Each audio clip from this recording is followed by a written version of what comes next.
This video is brought to you by Squarespace. Bruv, from the 90s onwards, there was this endless barrage of TV shows, films, newspaper articles, obsessed with what was being dubbed the benefit scrounger. Don't come that business with me that they want to work. Why would they want to work then? The rents are paid. They're either carrying a walking stick or on a mobility scooter and they've got nothing wrong with them. But where did this obsession come from? And more importantly, how real is this stereotype? I think we need to acknowledge that our benefit system has become, for many, a career choice, and that frightens me. Now look, poor people didn't just randomly appear when Jeremy Kyle decided to slag them off on primetime television. The poor have been a constant throughout history. You can go all the way back, right? The Mesopotamians. Them boys had laws designed to help poor people. And then you got a man like Jesus, who was constantly saying about how rich people are kind of shit and poor people need help. However, here in Britain, we had our own theory, and that was that poor people chose to be poor. You all know who these shirkers are. You've seen them drinking their cans of beer, Sky Sports blaring. How do they pay for that? I tell you, you pay for it through your benefits. In 1494, we made being poor illegal. But you see, as time passed, we softened up a little bit and our attitudes changed. We started to have politicians throwing out wacky ideas. They would say things like, look guys, I know as well as any other that the poors, most of them, they're choosing to be poor. I get that. But, I did meet a guy the other day who was born with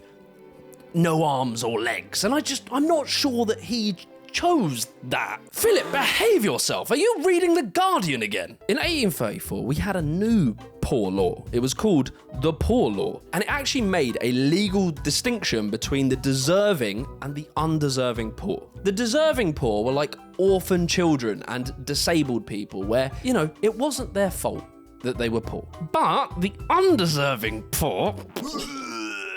Sorry. These were like beggars and people who were physically fit, like their bodies worked somewhat, but they were poor because they couldn't be bothered to work. They were being lazy.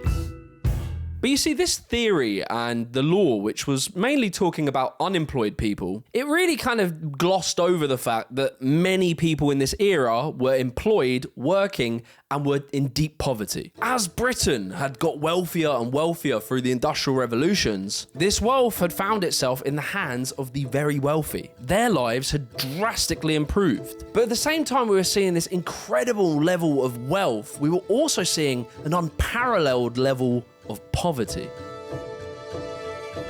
So like all this poverty, right? Living in piss and poo, singing songs about...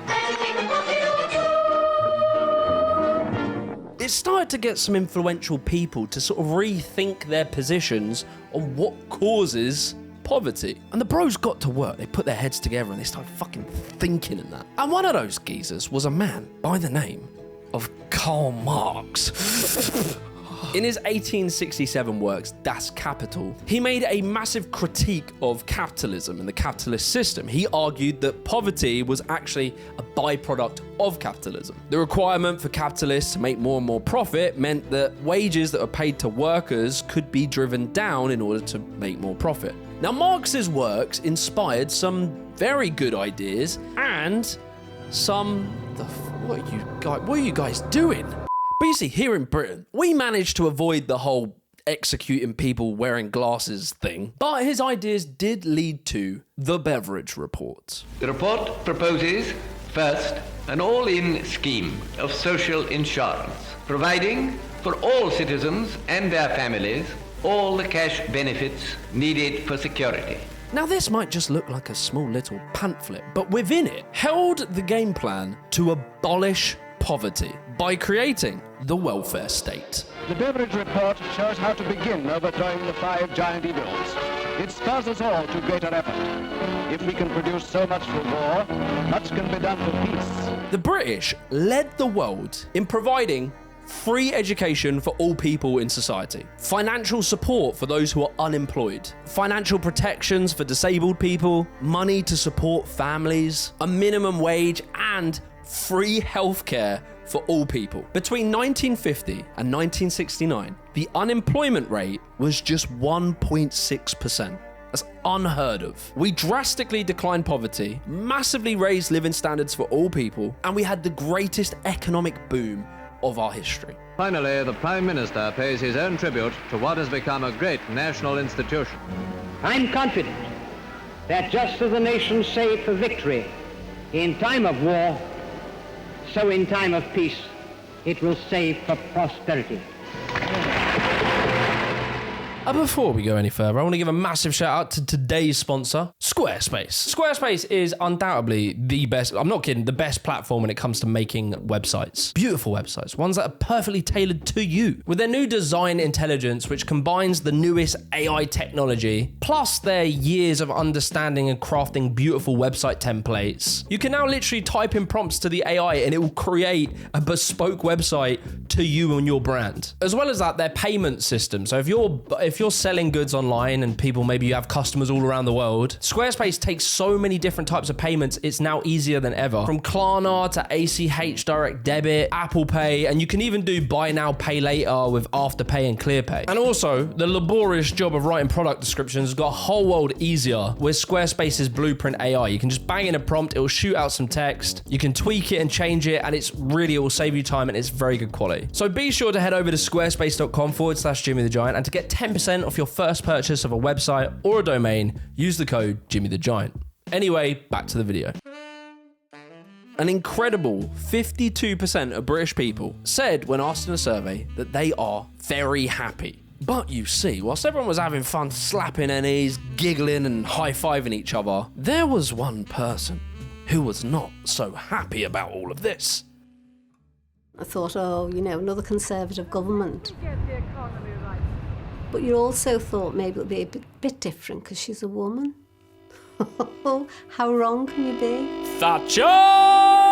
Sound the alarms, boys. Damn you, Thatcher! She was not such a big fan of the welfare state. But to be totally clear, she didn't come in just saying, fuck poor people. I mean, she weren't far off, but it was more subtle than that. This advert, run by the Conservatives in 1979, was trying to pin the high unemployment of that era onto the Labour Party and a kind of social, cultural ill. I believe that we were going towards a way of life in which people were constantly looking to the state to solve their problems and to do things for them. Now the thing is, right, in this period, in the 70s, there was high unemployment, but it wasn't because of what fucking Thatcher was trying to say it was very complicated. There were lots of different factors that were all tying together at the same time. There was an oil crisis, which completely made the price of oil insane. There was a global banking system breakdown, and there were some bad policies thrown in. But don't worry about all of that and the endless literature that explains why poverty exists. No, just listen to Thatcher. It's the nanny state that is creating a culture of benefit scroungers. When the state does everything for you, it'll soon take everything from you. Thatcher pushed this narrative that everyone in society was part of the aspirational working class, soon to get their David Lloyd's membership, start shopping at Waitrose, and join the middle class. She made the British people perceive the help from the state as being infantilizing. We don't need help. What are we, children? No. And anyone who wasn't in this boat of aspirational working class, well, they must just not be working hard enough. And so Thatcher went to work, right? She revved up the war machine to go to war on the welfare state. Margaret Thatcher got rid of all the industry. She kicked the life out of working people because there was no work there and people want to work. And her first attacks were by raising the price of social housing rent to try and push people into renting from the private sector. This led to 350,000 pensioners to lose their housing benefits. She also cut the benefits to the families of people who were striking at the time by £12 a week, which back then was a lot of money. She cut short-term benefits for sick people, the unemployed, and the disabled. She postponed increasing child benefits, and even state pensioners suffered a fall in real income. It's also said that, ironically, her government pushed people who are unemployed to go onto disability benefits to literally fudge the numbers and try and hide the fact that unemployment was rising due to her policies. And so the war on the welfare state had well and truly begun. Do you think Margaret Thatcher had girl power? Yes, of course. Do you think she effectively utilized girl power by funneling money to illegal paramilitary death squads in Northern Ireland? I don't know about that. So this created a problem. Like, if you bought into the neoliberal ideology of Thatcher, the belief that shrinking the state would make us all wealthier, well, we would need to explain why there was a sharp increase in child poverty, pensioner poverty, and, you know, just general poverty, rise in unemployment, rise in inequality. I mean, what did you expect? If you cut public expenditure, though, won't that mean more unemployment? I'm afraid having high public expenditure has led to high unemployment, and that's the result of socialist policies in practice. And so, in unison, the media machine went to work on creating a brand new boogeyman to pin all of the blame on: the benefit scrounger. Addresses in and around Birmingham have been raided in the opening volley of a government war on benefits cheats. When I searched on the British newspaper archive for the word benefit scrounger, and bearing in mind this doesn't include a lot of the mainstream papers, but we see a massive increase in the usage from the 70s to the 80s, and then a sharp rise in the 90s. To put this into perspective, Tony Blair became the Prime Minister of Britain in 1997 through to 2007. I think for the past 18 years, often the poorest people in our country have been forgotten by government, except very often for the purposes of blaming them. I don't want there to be any forgotten people in the Britain that we want to build. Although he talked the talk about caring for the poor and vulnerable of society, he also submitted to the idea of the benefit scrounger. He went to the bloody Aylesbury estate, which is synonymous for being a sink estate. It's where all the gangster films are made. And he gave a speech where he said New Labour's policy would provide a hand up and not a hand out. Blair's approach was to sound sympathetic to poverty, but to sort of imply that it was their fault. He would say things like, there will be and should be no fifth option of an inactive life on benefits. And in a very short period of time, the British public's attitude toward poverty drastically changed. What the Housing Association is saying is that actually you shouldn't be spending it on things like drink and cigarettes. You should be spending it on food. I mean, I know you've got a 16-year-old daughter. You should be spending it looking after her and keeping a roof over your head. There was this wave of newspaper coverage just out of nowhere on this topic, which led to a further wave of film and television coverage. They would show this image of like angry, aggressive, low-class chavs who are living on benefits, unemployed, doing nothing but having children, spending their benefits on cigarettes and alcohol, and shouting at their neighbours. Little Britain had the infamous portrayal of the guy in a wheelchair who would claim benefits by faking that he was disabled. She pushed me.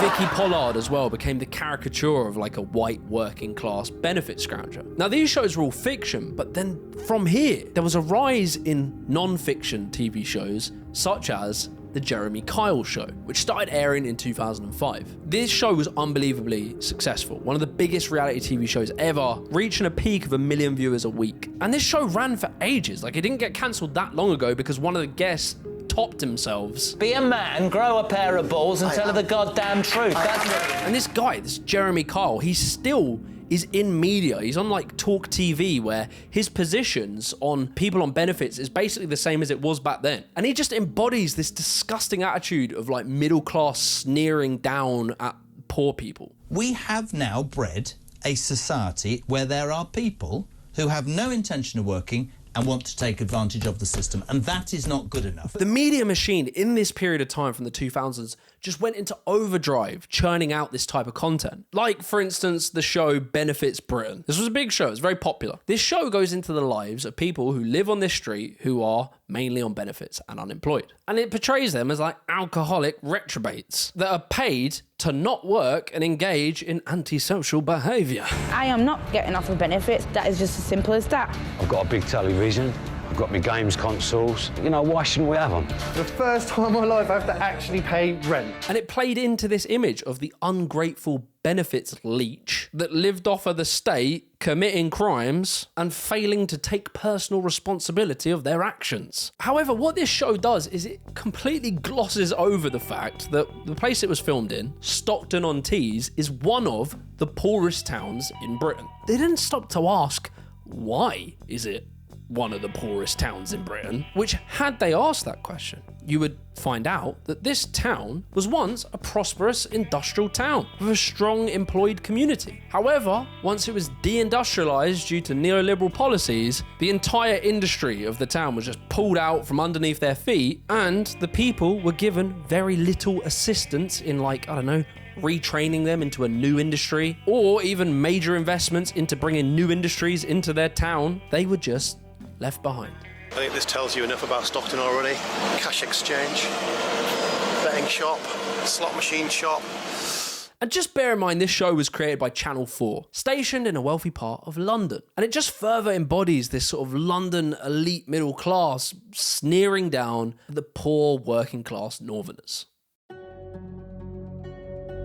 Now look, I can't lie, I can stand there all high and mighty now looking back on this content and being like, yeah, it was fucked. But we all loved it. We all loved Little Britain. Little Britain was hilarious. And like, you know, who didn't watch Jeremy Kyle? Like, you can't pretend you never sat there and watched him. But whilst at the time we all basically considered it a bit of light-hearted fun, it was basically propaganda, and it was doing something much darker to our minds. And research shows that since the 90s, the public perception of unemployed people went from being largely sympathetic into basically being an attitude of disgust. There's another thing called the benefit system, that you can get everything. You can get a house, you can get money. You have to prove need. Yeah, you have to prove need by faking need. And you can see it here, like throughout the 80s to the 90s, there was a widespread belief that the benefit system for out-of-work unemployed people was much too low. It needed more money. But that completely changed. By 1999, the majority of people had started to feel that the benefit system was far too generous. And even amongst the Labour Party voters, back in 1987, 73% of Labour Party supporters believed that the government should be spending more on welfare benefits for poor families. However,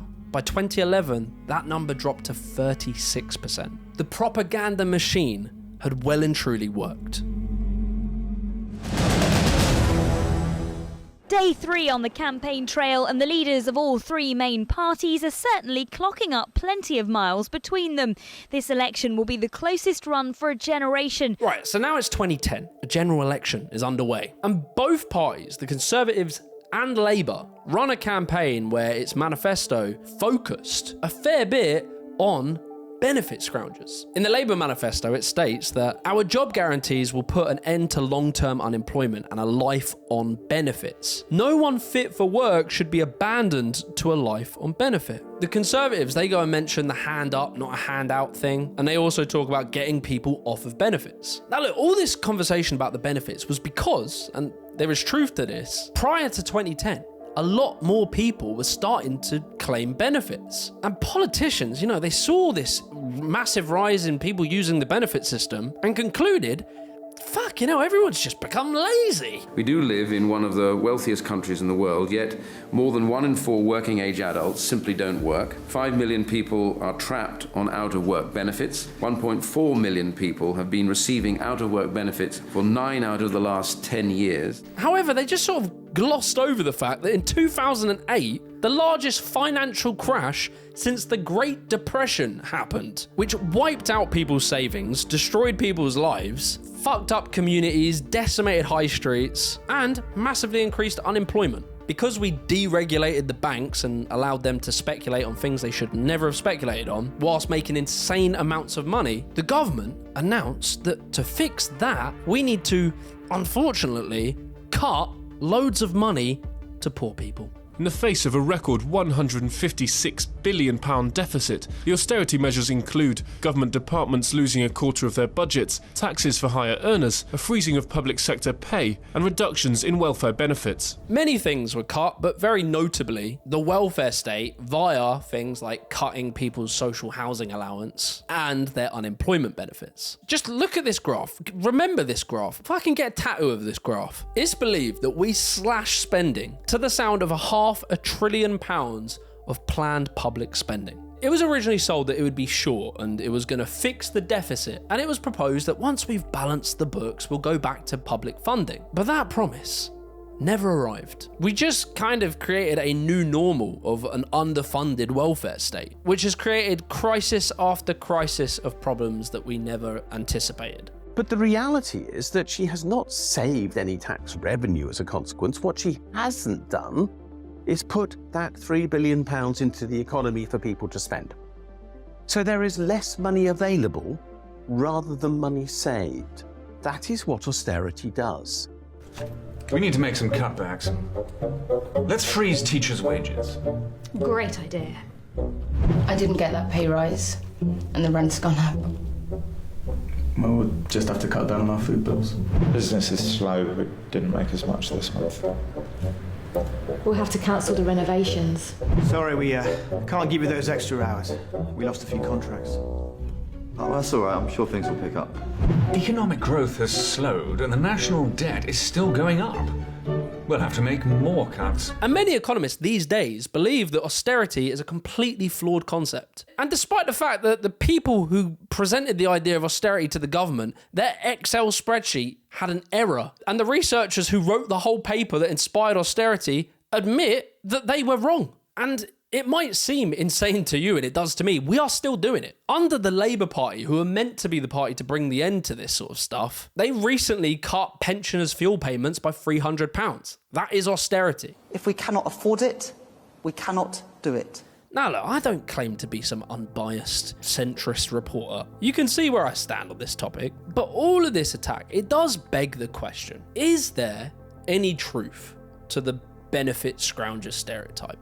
Well, look, let's just be fucking honest. These people featured in these shows, they existed. The benefit scrounger, which is often sort of crossed over with the chav and the idea of like sinker states, is a byproduct of a number of things that happened in British political history, where a lot of this kind of culture has come from a process known as residualization, where the government took individuals that it considered to be more troubled and put them into like the poorer council estates, you know, away from maybe the more affluent ones. By doing this, it meant that when Thatcher led the right to buy scheme and allowed people to buy their social houses off of the government, the better off working class people started to buy their houses off the state. Some years would pass, they would sell off their council house, make a bit of money and move off the council estate. But the ones who weren't able to buy their houses, you know, the ones who were doing a little bit worse, maybe they were struggling a little bit, they were left stuck in these areas. So combine this process with deindustrialization, which cut loads of jobs and led to high unemployment, cuts to public services that might help worse off communities, left lots of people with less opportunities and less prospects in life. And you would have these whole estates where just they started going into sharp decline.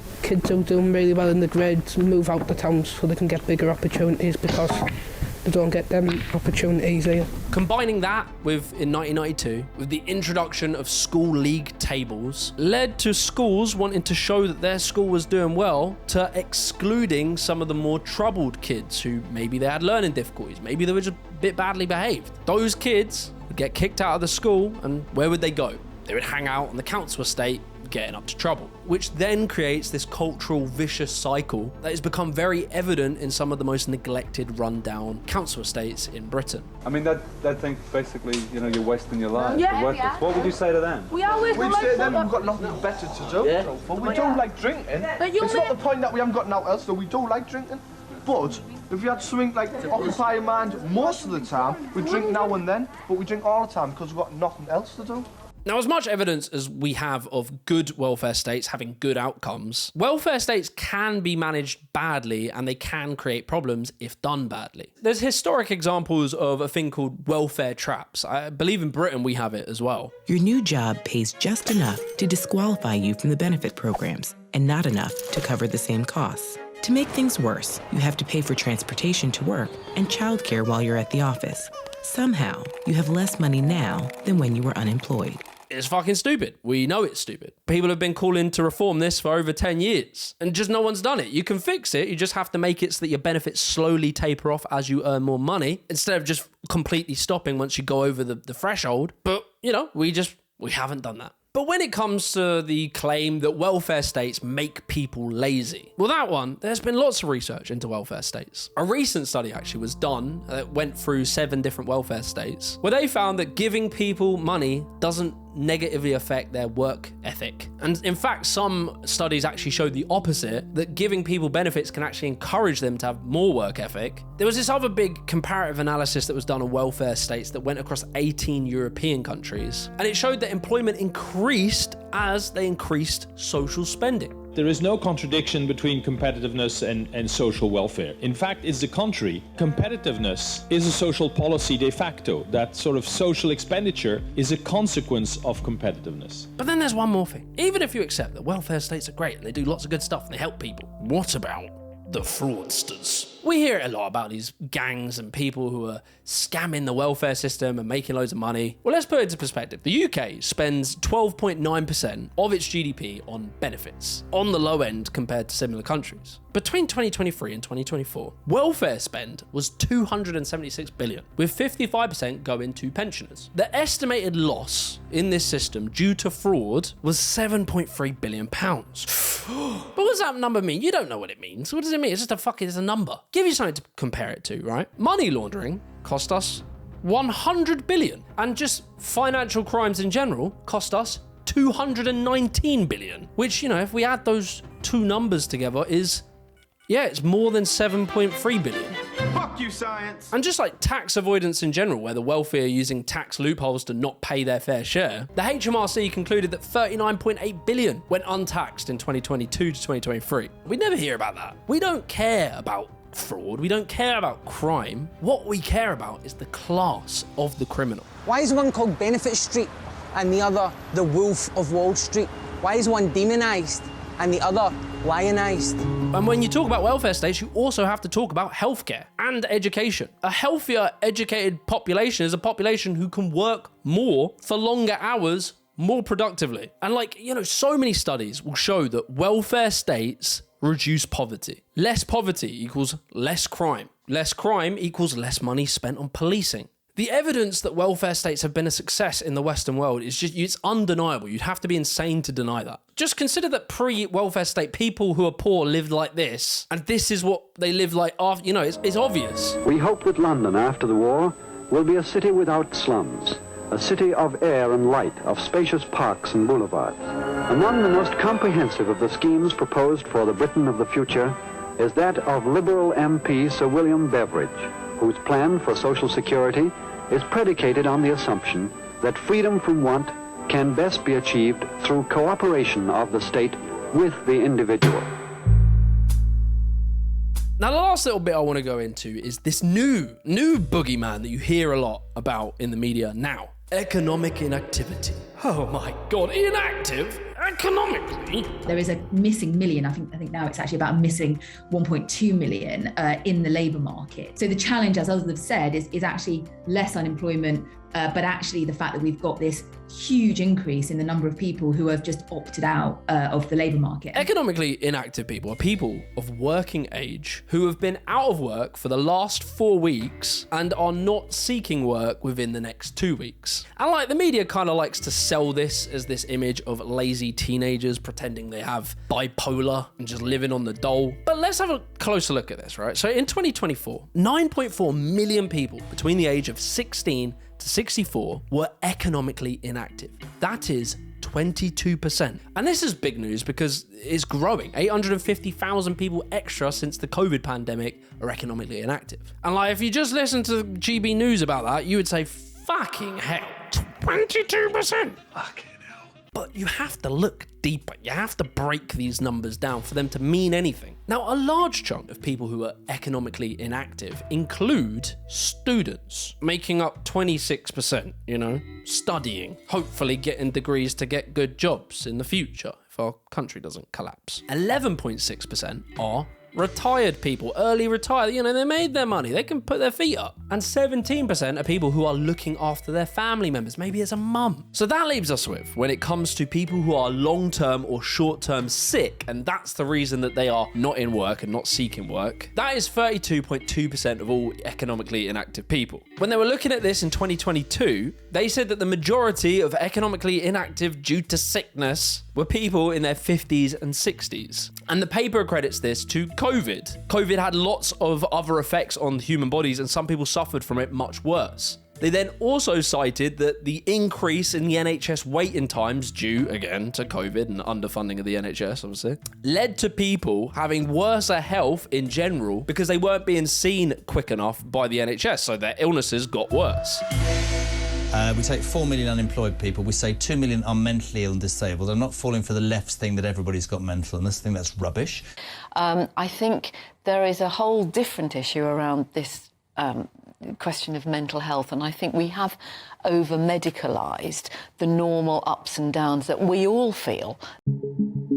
So, mental health. Let's fucking talk about it. So when we look at the amount of people that claim benefits, disability benefits in 2024, the total number of people who are claiming were 385,000 people. That's it. That's the total amount of people on disability benefits in 2024. 2 in 5 of them, so 145,000 people, were claiming disability benefits due to mental health reasons. Remember the headline, 22% of people are economically inactive. When we filter all those numbers down into who is actually claiming disability benefits for mental health problems, that 9.4 million people becomes just 145,000 people, which is about 0.2% of the British population. The maximum amount of disability benefits you can get off the government a year is £9,600. And also, just additionally, just bear in mind that 1 in 6 of the people who are claiming that benefit are actually still in work. And let's pretend that all of them got the maximum amount of benefits, which they wouldn't have, but let's just pretend that that's the case. This would mean that all of this big palaver people are making, costs us £1.3 billion. That's the number. That's the end game number that everyone's getting worried about, 1.3 billion, which is, that's definitely much more important than all the money laundering and the financial crime. Just that is way more important. Don't talk about that. Talk about the disabled people. I think we must recognise that there is some abuse. There are some scroungers who are prepared to use all the devices available to get more than they're entitled to. But they're a very, very small proportion. Our experience shows that the vast majority of people are entitled to the benefits that we receive. And the real problem in the country isn't the problem of people having benefits to which they're not entitled, but a very large number not getting benefits to which they are entitled. So I want to do a quick little thought experiment with you, right? Let's just pretend for 1 second that potentially COVID lockdowns plus a cost of living crisis plus a housing crisis combined with wage stagnation, low-paying jobs, insecure jobs, worsening working conditions, longer waiting lists on the NHS, all of that stuff put together may have had a slight impact on making people not feel very good, and potentially that might have caused a real, genuine mental health crisis. So look, I want to bring this all together by just giving some final perspective here. At the same time that people are trying to peddle out this idea that, I don't know, all the young people have just become lazy, right now, at that exact same time, the UK has historically high employment rates and historically low unemployment rates. On top of that, 38% of people who are on benefits are currently in work. They work jobs and they have to take benefits off the government because the jobs aren't paying them enough money to live.